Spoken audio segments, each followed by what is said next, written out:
स्वागत है आप सभी लोगों का मेरे चैनल साइंस टू टेक्नोलॉजी में। मैं अनुपम विपुल आप सभी लोगों का स्वागत करता हूं आज के शो रॉकेट मंडे में।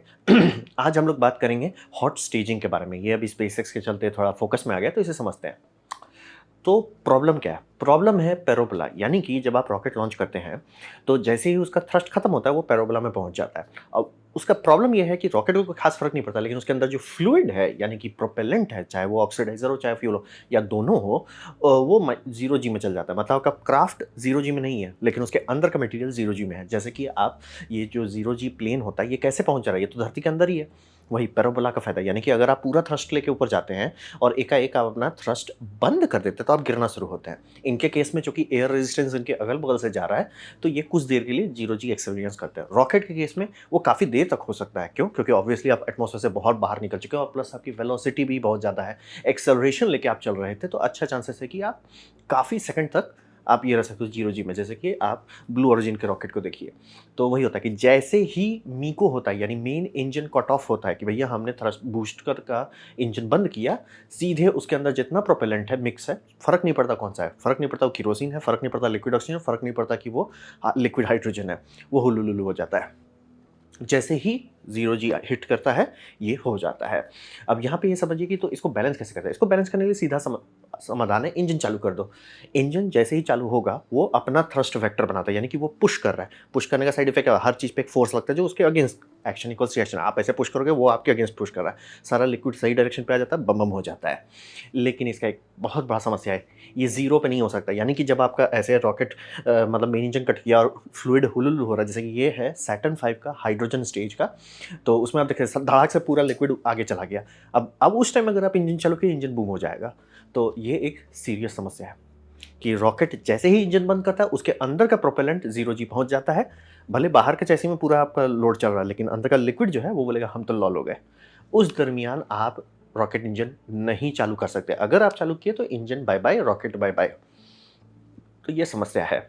और पैराबोला समझ लीजिए कि पैराबोला से ही हम लोग 0 जी धरती में एक्सपीरियंस कर सकते हैं। तो बात है कि इसका समाधान क्या है? इसका समाधान है थ्रस्ट। मैंने तो बहुत बढ़िया मिलिट्री जोक में कमेंट पढ़ा था, इन थ्रस्ट वी ट्रस्ट। तो हिसाब ये समझिए कि रॉकेट को आप ठेल के स्टार्ट कर सकते हैं। अगर आप ऐसा कर देते कि भैया रॉकेट हमने ठेला, स्टार्ट कर दिया, उसके बाद वो संभाल लेगा। लेकिन अगर बिना ठेले आप स्टार्ट किए तो वॉइड जा सकता है। अगर वॉइड यानी कि बिना मतलब एक समझिए एक गैप है जहाँ पे फ्लूइड नहीं है, वो चला गया टर्बो पंप में, आपका रॉकेट बोलेगा सर हमसे नहीं होगा, वो सीधे बूम हो जाएगा। तो वही समझिए बाकी सारा चीज़ आप मैनेज कर सकते हैं। रॉकेट जहाँ चालू हो गया, जहाँ इंजन चालू हो गया, वो बोलेगा हम संभाल लेंगे। लेकिन चालू होने से पहले दिक्कत आता है। तो इसमें क्या-क्या ऑप्शन है आपके पास? इसमें आपके पास कुछ ऑप्शन है जैसे कि स्प्रिंग, ये हो गया इलेक्ट्रॉन रॉकेट, यहाँ पे आप देख सकते हैं स्प्रिंग है, ठंग से फेंक दे रहा है। ये इतना उसमें दे रहा है कि उसका लिक्विड थोड़ा देर के लिए अंदर है, वो उतना है कि उतने टाइम में इंजन स्टार्ट हो जाए। इंजन स्टार्ट हो गया फिर इंजन को कोई टेंशन नहीं है, उसके बाद भाई हम सँभाल लेंगे। लेकिन इंजन स्टार्ट करने के लिए इसको ठंग से ठेलना होता है, एकदम जोर लगा के हैया करना होता है। सेम आपका इसमें देख लीजिए फाल्कन 9 में, इसमें थोड़ा और भी चीज़ मिक्स कर रहे हैं, लेकिन मतलब लॉजिक वही रहता है कि आपको ठेलना होता है। और वहीं पे आप बात करते हैं कुछ बहुत ज़्यादा बड़ा रॉकेट के बारे में बात करें जैसे सैटर्न 5 का, तो यहाँ पे आपको इस्तेमाल करना होगा जिसे हम लोग कहते हैं यूलेज मोटर, यानी कि आप देखिए सैटर्न 5 में वो जो 3 ठो रॉकेट दिख रहा है 120 डिग्री पे, तो वो है क्या? वो छोटा सॉलिड बूस्टर है कि जब नासा बना रहा था उनको पता था कि भैया इंजन तुरंत चालू नहीं होगा, और अगर हम पुश के भरोसे चले जैसे कि एक्सप्लोसिव बोल्ट्स जो इसको डिस्कनेक्ट करता है उसके पुश पे चले, अच्छे चांसेस है कि हम लोग बूम हो जाएँगे। तो कैसे गारंटी दें कि नहीं ये होगा? तो उसके लिए यूलेज मोस्टर मोटर इस्तेमाल किया गया। वो जो आप 3 देख रहे हो वो यूलेज मोस्टर है और वैसा ही मोटर इसमें भी लगा हुआ। बोले ऐसा क्यों है? ताकि दोनों के बीच का गैप रहे। ऐसा क्यों है? क्योंकि अगर मान लीजिए आपने ये किया, ये आगे थोड़ा-सा ही निकला और रॉकेट फायर किया, अच्छा चांसेस है कि इसका रिबाउंड जो है श्रैपनल क्रिएट कर सकता है और दूसरे को डैमेज कर सकता है। तो दोनों के बीच का गैप जितना ज़्यादा रहेगा उतना बल्ले-बल्ले रहेगा। तो गैप कैसे करते हैं? इसमें एक यूलेज मोटर है जो इसे पीछे ठेल रहा है, यानी कि इसका स्पीड को डिसेलेरेट कर रहा है और आगे वाले को आगे कर रहा है। तो दोनों के बीच का गैप काफ़ी हो रहा है और इससे प्रोपेलेंट को टाइम मिल जाता है, वो सेटल हो जाता है बेस में। इंजन बोलता है भाई अब हम चालू हो सकते हैं। इंजन चालू हो गया, फिर वो अपना चला गया चाँद पे। तो लॉजिक है ये 3 ऑप्शन मेनली आप यूज़ कर सकते हो।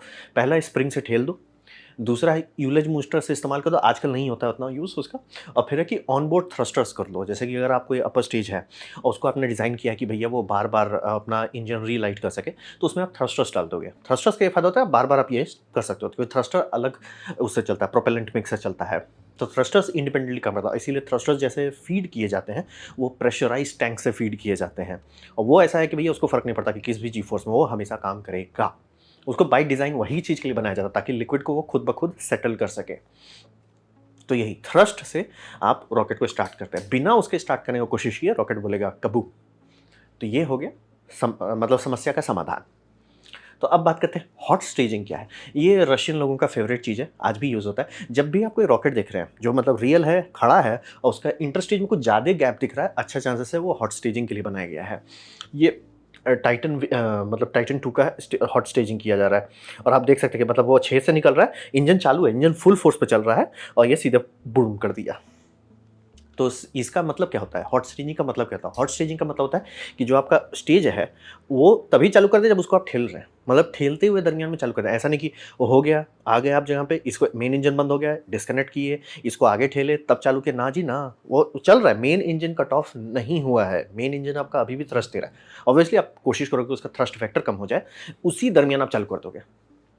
तो इसी को हम लोग कहते हैं हॉट, मतलब कि आपका मेन बूस्टर जो है वो बंद नहीं हुआ है। और ये stage number 2, stage number 3, stage number 4 जितना भी आप चाहे करना कर सकते हैं, 3 तक ही जनरली जाता है। तो ये जैसे देख लीजिए सेकंड स्टेज भी करेगा, थर्ड स्टेज को भी हॉट फायर करेगा।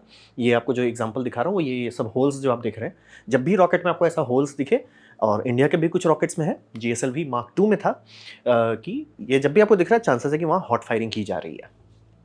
तो वही समझिए यहाँ पे वेंटेड कनेक्शन इस्तेमाल किया जाता है, जिसे हम लोग इंटर स्टेज कहते हैं। यानी 2 स्टेज को जहाँ जोड़ा जा रहा है, वहाँ पे ये वेंट्स डाले जाते हैं और ऐसा डिज़ाइन किया जाता है कि इंजन का एग्जॉस्ट जो है तुरंत रिबाउंड नहीं करे और थोड़ा-सा निकल जाए।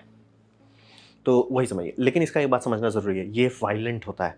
मतलब कि सेपरेशन इवेंट बाकी सब जो है, जैसे स्प्रिंग से ठेलना या डिस्कनेक्ट करना बोल्ट से, छोटा-सा सॉलिड बूस्टर से अलग करना, वो सब बहुत जेंटल है। ये सीधा आग है, मतलब झटका लगता है कस के, जोर का झटका बहुत जोर से लगता है। ये काफ़ी वायलेंट इवेंट है।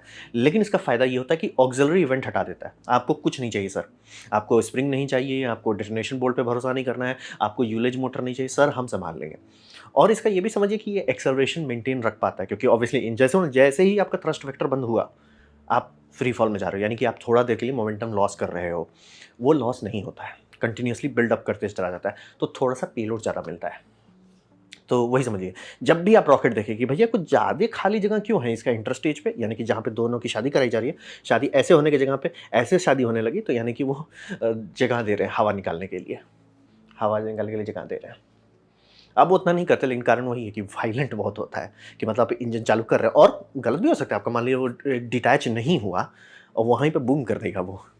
क्योंकि मतलब वो जो होल्स बनाए गए हैं, जितने भी गैप्स रहते हैं, ये सब सिर्फ शॉर्ट ड्यूरेशन के लिए है, कि आप इतना देर मतलब बर्दाश्त कर लो कि आप अलग हो जाओ, उसके बाद दूर चले जाओ। क्योंकि देख लीजिए ये रियल वर्ल्ड फुटेज है, जैसे ही एग्जॉस्ट मेन मतलब रॉकेट को स्पूल अप में थोड़ा टाइम लगता है, ठेल दिया है और देखिए जैसे ठेलते जा रहा है, इंजन अभी भी फुल अप जा रहा है, जैसे वो अप गया कबूम कर दिया। तो ये समझने वाली बात होती है, लेकिन इसका एक्सेलरेशन में बहुत फ़ायदा मिलता है। तो ये हो गया हॉट स्टेजिंग। तो बात करते हैं स्टारशिप के पीछे इतना बात क्यों हो रहा है। ये एक बहुत अच्छा इमेज है, एक टोनी बेल जी ने बनाया है, इस आप ट्विटर पे देख सकते हैं। क्योंकि मतलब अभी इलॉन मस्क ने क्लियर डिटेल नहीं दिया है, और जितना भी डिटेल है अच्छा चांसेस है वो बदल सकता है। तो कुछ लोग ट्राई करते जा रहे हैं गेस करने का, तो ये एक सबसे बेस्ट डिज़ाइन मिला है। क्योंकि उनमें जो करंट सिस्टम है वो किसी को समझ में नहीं आ रहा है क्या करना चाह रहे हैं। वो है कि स्टारशिप लेंगे और उसे ऐसे घुमा के फेंक देंगे। अब भले मैं मजाक कर रहा हूँ, नहीं, सही में उनका लॉजिक वही था, घुमा के फेंकना। जैसे कि वो स्टार लिंक को फेंकते हैं ना, कि ऐसे घुमा के फेंक देते हैं, एग्जैक्टली वही स्टारशिप के साथ करना चाह रहे थे, कि बूस्टर अलग होगा और या मतलब अलग होने से पहले बूस्टर ऐसे घुमाएगा और फेंक के अलग कर देगा। जो कि कोशिश किया, कार्ट व्हीलिंग जो आप देख रहे थे वो प्रोग्राम्ड था, बस वो डिस्कनेक्ट नहीं हुआ था, तो वही प्रॉब्लम हो गया। तो वही बात है कि ऑड है वो बहुत, कि घुमा के फेंकना सैटेलाइट के साथ अलग बात होता है, सेकंड स्टेज के साथ कुछ ज़्यादा सीरियस बात हो जाता है।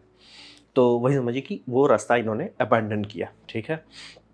क्योंकि आप ये भी समझिए, ये इतना आसान चीज़ नहीं है कि आप स्प्रिंग से ठेल देंगे। समझ रहे हैं? बहुत भारी चीज़ है, स्प्रिंग से उतना ठेलना आसान नहीं होगा। यूलेज मूस्टर या थ्रस्टर्स हैं, उसमें क्या उतना है कि वो प्रोफेसर को डाल सके, तो सारा मैथमेटिक्स को देखते हुए उनको लगा था कि स्पिन करके करेंगे। वो उन्होंने त्याग दिया कि सर वैसे नहीं होगा, घुमा के फेंकना यो-यो नहीं है कि ए फेंक दिए, वो नहीं चलेगा, वो हटाया गया। तो इससे फ़ायदा क्या होगा? इससे फ़ायदा होगा कि अगर ये सिस्टम कर पाते हैं, तो इनको कुछ टन एक्स्ट्रा मिलेगा। ये कुछ टन ये क्लेम कर रहे हैं, अभी जब रियल वर्ल्ड में बनेगा, लॉन्च होगा, तब पता चलेगा। तो इसमें इनको चेंजेस क्या करना है? चेंजेस है कि आपका बूस्टर जो है थोड़ा लंबा किया जाएगा और रीइंफोर्स किया जाएगा उसका टॉप एरिया को। ऑब्वियसली उसमें आप रॉकेट और प्लस ये यूज़ एंड थ्रो नहीं है, तो इसको एक्चुअली डबल रीइंफोर्समेंट चाहिए। ऐसा नहीं कि सिर्फ रॉकेट स्टेजिंग बर्दाश्त कर सको, उसको बर्दाश्त कई बार कर सको। ताकि मतलब समझ रहे हो? ऑब्वियसली ऐसा नहीं होना कि ओ जी लैंड तो हो गया बूस्टर, लेकिन उसका पूरा टॉप आपको बदलना पड़ रहा है। शुरू-शुरू में मैं एक्सपेक्ट करूँगा वैसा होगा, लेकिन धीरे-धीरे वो रीइंफोर्समेंट को समझ जाएँगे, यहाँ पे रीइंफोर्स करना है, यहाँ पे नहीं करने का ज़रूरत है। मास मैनेजमेंट करेंगे, उसके बाद वो सब चीज़ हो जाएगा। और जब वो स्टेजिंग का टाइम होगा, वो 3 इंजन पे आ जाएँगे, सारे इंजन को बंद कर देंगे और जो 3 इंजन है, वो 50% थ्रॉटल पे आ जाएगा। ये अभी इलॉन मस्क ने बोला है। बदल सकता है आराम से और मैं एक्सपेक्ट कर रहा हूँ कि बदल जाएगा। लेकिन अभी का रफ डायग्राम में यही है कि 3 इंजन चलेंगे 50% पे, तभी वो मतलब समझिए मेन बूस्टर जो है अपना मेन 3 इंजन फायर करके अलग कर पाएगा और वो 3 इंजन को 100% पे फायर करेगा, तब जाके वो अलग हो पाएगा। नहीं तो आप सोचिए ना कि यहाँ पे अगर पूरा 21 चल रहा है, वहाँ का 6 इंजन क्या बोलेगा, भाई हम कहाँ से एक्सेलरेशन दें, तुम हमको इतना स्पीड से ठेल रहे हो, उस ठेलने के ऊपर हम नहीं ठेल पाएंगे। तो इसीलिए इसको थोड़ा-सा नीचे करना है। वेलोसिटी अभी भी जारी, एक्सेलरेशन अभी भी रहेगा, बस इतना कम हो जाएगा कि वो इंजन्स जो हैं हम सँभाल लेंगे। तो 3 50% पे, 3 100% पे। तो वो अंतर जो है वो थोड़ा ठेलने में मदद करेगा। मतलब समझिए उसका 3 इंजन है, यहाँ 1.5 इंजन चल रहा है। तो वो दोनों का अंतर से होपफुली इंजन सेपरेशन कर पाएगा। ये होप है। डिज़ाइन अभी बहुत अर्ली स्टेज में, अभी आप जितना भी चीज़ देख रहे हैं सब रफ़ केस ही है। अब बात करते हैं भविष्य में क्या होगा। तो यहाँ पे समझिए कि ये रफ़ सिस्टम है इम्प्लीमेंट करना। ये सब जो आप डिज़ाइन देख रहे हैं बहुत लोग मेहनत करके बना रहे हैं, बहुत अच्छे-अच्छे डिज़ाइन्स हैं, लेकिन गारंटी मैं नहीं दे सकता कि यही होने वाला है। इलॉन मस्क खुद भी नहीं दे सकता क्योंकि ये डिज़ाइन जो है इतने बड़े रॉकेट पे सोचिए सैटर्न 5 में नहीं था वो।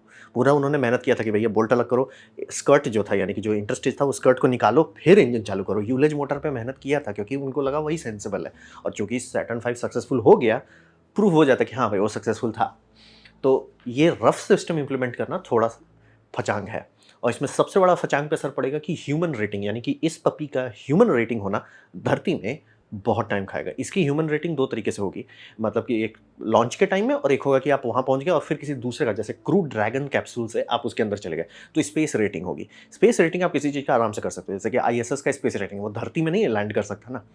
तो वही समझिए स्पेस रेटिंग इसका मैं एक्सपेक्ट कर सकता हूँ कि मिल जाए तुरंत, ताकि वो आर्टेमिस मिशन सँभाल सके। लेकिन क्या इसे ह्यूमन लॉन्च वो मिलेगा? उसमें चांसेस कम है। अब रहा बात कि क्या इससे लॉन्च एस्केप का काम किया जा सकता है?